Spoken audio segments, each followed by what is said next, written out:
Hello guys and gals, let's talk about crypto stuff. Bitcoin, Ethereum, Litecoin, BCH, ETC on all our favorite time frames. So we have clear bear breaks and highlighting some things that I've been saying in previous recent videos. The first one was yesterday where I said, don't get lulled into a sense of complacency, bulls. We can drop $200 real quick from the bears. Obviously, they were listening. And another one was that ETH was set up to see confirmation of its weekly bear flag when we set our weekly lower high on Bitcoin, and that looks to be following through as well. So what we're watching right now is our higher low pattern on Bitcoin. We'll go into the shorter term details of what was to recognize on this dump. One thing that I do in stocks all the time is when you have a really strong trend, whether it's an uptrend or a downtrend, and every single day is a higher low. So for here on Bitcoin, we had higher lows 5 days in a row. When you see that break for the first time, that is a clear signal that we're going to be looking for a potential drop. And speaking of which, here's NVDA from the stock world, maker of chips and things that miners use. All-time high bull run. But it was another one where you had higher lows 5 days in a row, and breaking those higher lows indicated the start of consolidation. Last time it happened, the bulls were able to buy that dip. But the first red flag for the bulls is when that everyday higher low pattern does break. And same thing if we're on a dump. If every day is a lower high, the first time we break that lower high pattern, it's a notable signal. So I'd say anywhere, 5, 6 plus candlesticks to the extreme end when we're getting into double digit candlesticks, that's when that pattern is most effective. So at this point, we still have daily higher lows, but the odds certainly favor us to lose them, whether it's we lose them right now or lose them after a short-term bounce remains to be seen. But high bear volume, obviously an all-out flush, giving back 5 green days in a row in one day. Potential reasons for this dump: one of them, ETF decision approaching, I believe September 7th. That's unlikely. Another one, what was it? Goldman Sachs no longer interested in building a Bitcoin trading platform. So that was another potential reason. Regardless, we knew we were due for consolidation. We knew we had hit our weekly target. So this is just magnifying that pullback. And it's the same kind of thing we saw last time as well, with just a very quick all-out dump once that top was eventually hit. So once we hit 7,200, I personally was very cautious as a bull. And now that we're seeing this dump, that's a good reminder as to why. So if we do bounce here and hold 67.90 support, we have the potential of a cup and handle pattern where we have our left side of resistance is the shoulder, our head, and then if we bounce here and maintain the higher low and set a lower high, it would then be a break of that higher low pattern that would indicate the trend change on the daily time frame. So if the bulls do get followed through on this oversold bounce, that's a scenario that I'm going to be looking for, and bears can be looking for an entry on that lower high. So zooming into the 4-hour time frame, 4-hour RSI went straight from pretty much upper 60s all the way down to 30 very quickly. We had an inside bar bear break that led to another leg down. We have another inside bar forming, and the clear signal was losing some support levels. We lost 73.50, 73.33, and then the very clear loss of the 4-hour higher lows was 72.30. And at that point, this is obviously a bear attack, but we're triggering tons of stop losses on the way down, because on this one candlestick, we took out 4 higher lows on the 4-hour time frame.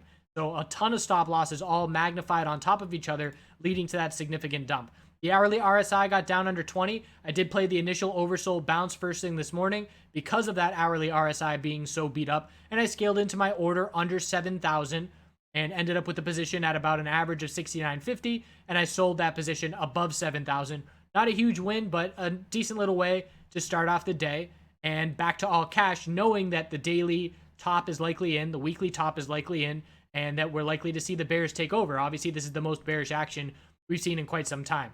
So at this point, it's a very clear lower high pattern on the hourly. Bulls have to break that pattern for this bounce to see any kind of follow through. At this point, 70.44 is the top of the bounce.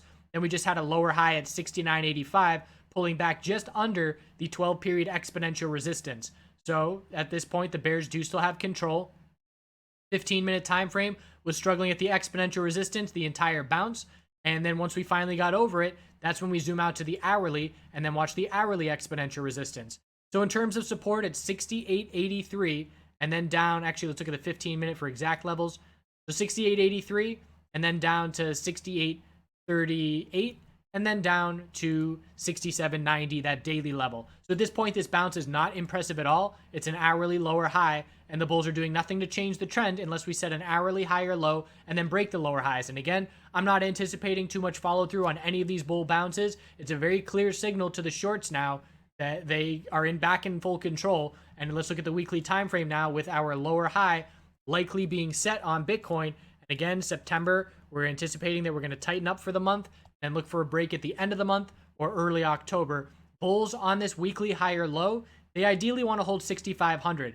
Break 6,500, and then those odds are going to go back towards those bears, which again, the bears already have the odds in their favor because of the lack of support levels, the amount of distance between the support levels and comparative to the resistance. So at this point, 60-40 bear break, in my opinion. If we break 6,500, those odds are going to shift more in favor of the bears. If the bulls could, hold 6,800 and surprise me, then that would shift those odds and keep those odds closer to the bulls. So it's all panning out as we anticipated. No major surprises. Obviously, the little minor details are a little bit different, but once we have our general broader scope of what we're looking for, which was a lower high around 7,200, we then zoom in and look for the little details. As soon as we saw this drastic pullback, we can be a lot more confident that our weekly lower high has been set. So we'll see how the oversold bounce gets to going from here. Let's look at the shorts chart, because we were seeing that huge spike in shorts, and we didn't see a ton of shorts cover here on this move, nor did we see a ton of shorts open up. So shorts the last 2 days haven't really done anything, and really the last 3 days. So what that tells us is the most likely scenario of all these shorts climbing was probably wash trading, and that was allowing a short position. Then the long coins were dumped into the market to dump the price down, and now these shorts, while they may be covering and we may be seeing other shorts open up to offset that covering, it doesn't look like a whole lot of shorts are covering at this point, and we might be looking for these shorts to hold on for this weekly lower high. If I were in a long-term position or a swing position on this weekly chart for Bitcoin, and I entered a bearish position on the loss of 4-hour higher lows, I would probably lock in half of my profit, and then I'd set my stop at break even. And I'd say, let's let this weekly chart play out. If I stop out and we get a bull break, I still profited on the trade. If we see a loss of this support, I'm going to have an ideal entry. If we break 5,900, I'm going to be sitting pretty with a beautiful entry on the weekly lower high. So at this point, bears are very comfortable with their entries if they entered above 7,000 and they are having stop losses at break even or small losses, and it's going to be up to the bulls to put pressure on them, which again, haven't really seen any significant pressure on those shorts aside from that last leg up that we did see on the daily time frame, just in terms of it being slow and steady and not allowing a place for shorts to do much covering. So Ethereum, all out dump, and bears were just waiting for this. So Ethereum, we knew it was weak. We knew the weekly time frame was a weekly bear flag. We knew we were not going to change any trend anytime soon. I highlighted how ChartGuys James was talking about the inside bars and how the weekly inside bars have given multiple great signals on this move down, and we got another one at 271.32. Next thing you know, we're at 239. So very clear signals for shorting ETH. As I've been saying in these videos, as long as ETH BTC is weak and in a downtrend, I would be looking to play Bitcoin bullish and Ethereum bearish. So if Bitcoin's going to pull back, we have a ton of space where Bitcoin can pull back on the weekly time frame. We don't have that space on Ethereum. And I've highlighted how if we break 250, the lack of support, the next support is down at 202. So it was a very clear bear setup. All we needed was Bitcoin to start showing some weakness, which it certainly did all at once. And now we're going to be looking for continued weakness in Ethereum. It just broke all of its daily higher lows, took all of those supports out at once, and now it's psychological levels, 239, 230, 220, 210, and it's just a lack of support. In this ETH BTC chart, I was monitoring it for a daily trend change. We never got it, just lower highs and lower lows. How low can we go? We can go down forever. As long as we don't change the trend, the bears have complete control. Next support is 2.3. We're still well above that level. So the daily chart is all bears. We're extremely oversold, but I don't care unless we change this trend on ETH BTC. Until then, ETH is going to be in the doghouse, and it's going to be a feast for bears. So looking at what ETH needs to do to see any kind of follow through on this bounce, 4-hour time frame, nothing going for the bounce yet. Hourly time frame looks just like another bear flag. Anything under 261.69 is just a lower high. Nowhere near exponential resistance at this point. It's just not a good sign for ETH unless you are bearish, which was the clear setup that we were getting. Litecoin on the daily, also breaking down. So breaking a bunch of support levels. Next support is 58.58, holding up better than Ethereum, but not holding up as well as Bitcoin. It's a bear flag on the weekly time frame as well. It has more space to work with for the bulls, but it's a very weak bounce attempt. Knew we were just going to set a weekly lower high. So again, Ethereum and Litecoin's weekly chart is much more bearish than what Bitcoin has right now, because Bitcoin did hold that higher low at 5,900, where these other names dropped down to lower lows. So the bears are in complete control of Litecoin as well. Bounce attempt on the hourly, anything under 63.40 is a lower high. Exponential resistance on watch, and the bounce hasn't gotten going at any point yet. Highest bear volume on the daily time frame of this entire bounce attempt. Clearly momentum shifting back to the bears after the bulls have had it for the last 3 or 4 weeks or so for Bitcoin. BCH USD also dumping in a big way. Daily time frame, look at this clear level of support. So we had a base of support built, and as soon as that broke, we just absolutely dumped. This is the support level I'm talking about. 619, 622, 622. So we break those levels and it's just free fall. And it's because there's a lack of support. There was one level at 600, but after that, we're looking down in the 550s. So just a 10% easy drop. That signal very clear. Again, stop shorts, entering stop orders on the loss of these support levels, leading to a lot of significant profit. The hourly time frame, lower high is at 569.50. Anything under that's a lower high. Exponential resistance, same as everybody else. So just a different standpoint where everybody stands on their daily chart, and looking at support of 525 from here. Right now, Bitcoin is still clearly the strongest on its daily chart compared to all these names. Ethereum is clearly the weakest. Everybody else falls in between. ETH USD, free fall. This was another one. Not sure if I pointed it out in one of my videos or if I pointed it out in the chat room, but I highlighted the support and said, note the lack of support below this level. If we break 1369 and 1374, almost a little double bottom, break those levels and there is a lack of support. As soon as those levels broke, 1369 is your signal. We free fall to 1222. Huge profit, 10% in under 2 hours, and lower high on the bounce. 1283 and 1242 is our new lower high. Anything under 1283 keeps the bears in full control. Exponential resistance, same as everybody else. And the 4-hour bounce hasn't really gotten going yet. Daily time frame took out the higher low pattern. Weekly lower high has now been set on ETC, and support on the daily from here. We're going to be looking down. 1178 is another very important level due to the lack of support if that does break. So overall, bears feasting today. Lots of clear signals, either clear signals to enter bullish positions or clear signals to enter bearish positions, or clear signals to exit bull positions and flip to bearish positions. But either way, some decent opportunity for those bears out there. So stay protective because we are in a Bitcoin tightening pattern. I'm going to be trading way less Bitcoin and cryptocurrency as long as Bitcoin is in this tightening pattern on the weekly time frame. Again, when that does break, volume, volatility is going to come back in a big way. And it's just a question of whether it's for the bulls or for the bears. And because of all these other coins are bearish, that definitely, again, shifts those odds towards those bears for Bitcoin as well.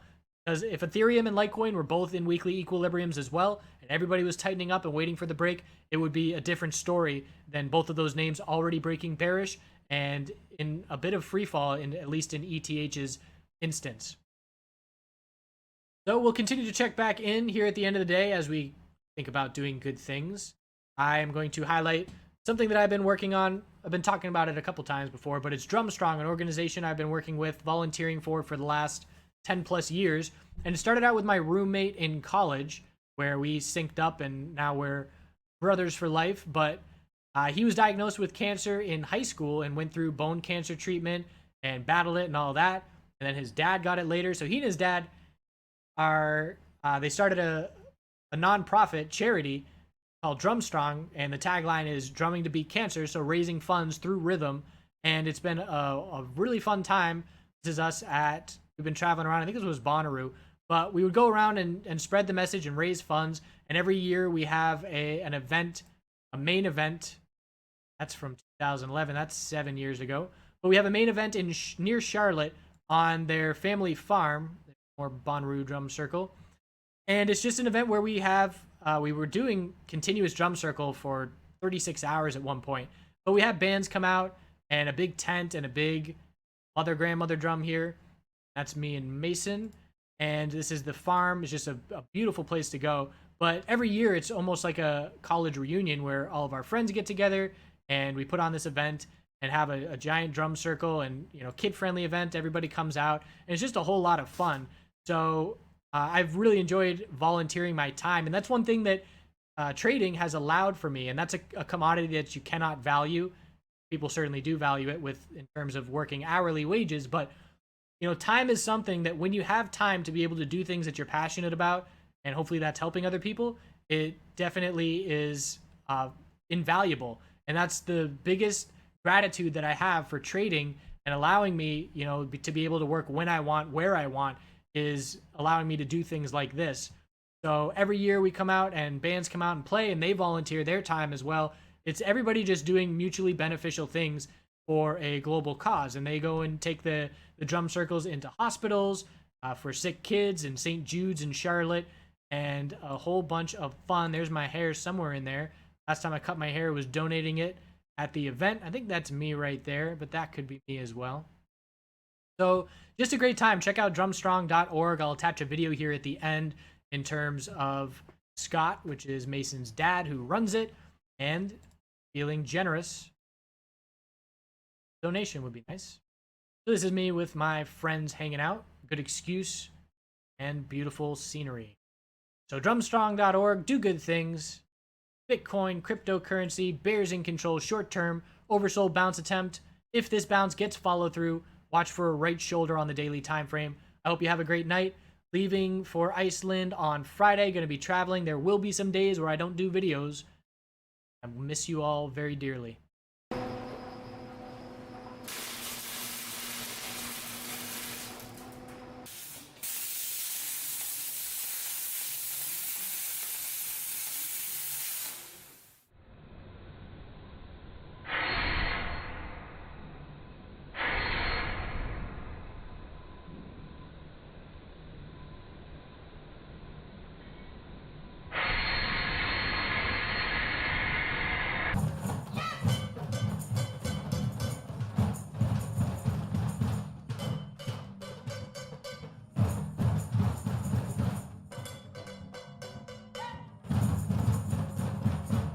Hi, I'm Scott Swimmer, founder of Drums for Cures, producing DrumStrong events globally, raising awareness and funds for cancer organizations through rhythm.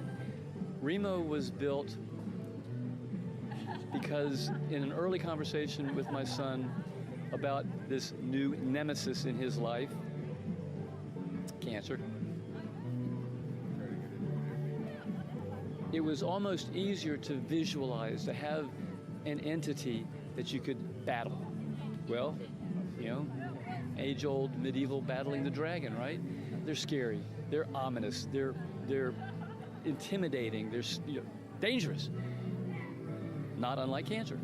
When people make a donation, we put a colorful scale on Remo, which turns this ominous, scary monster into a hopeful, beautiful entity.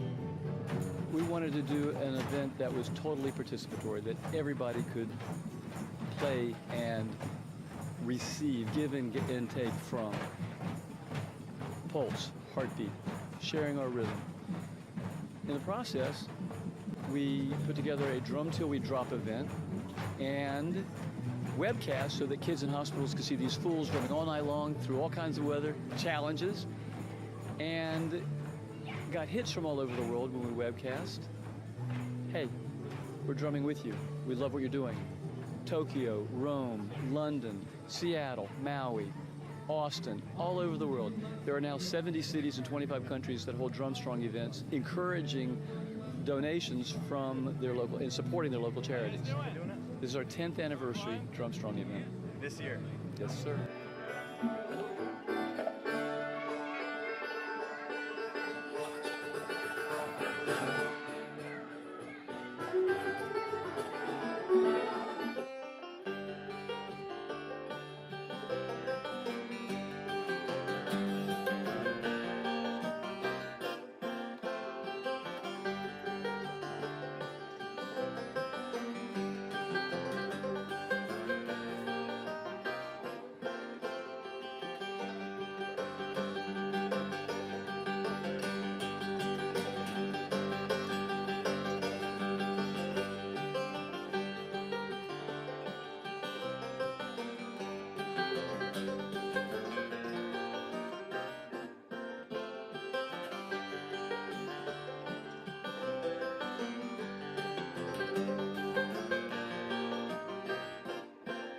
We started right here in Weddington, North Carolina, on my parents' Misty Meadows farm. We've raised over $1 million in 10 years doing this.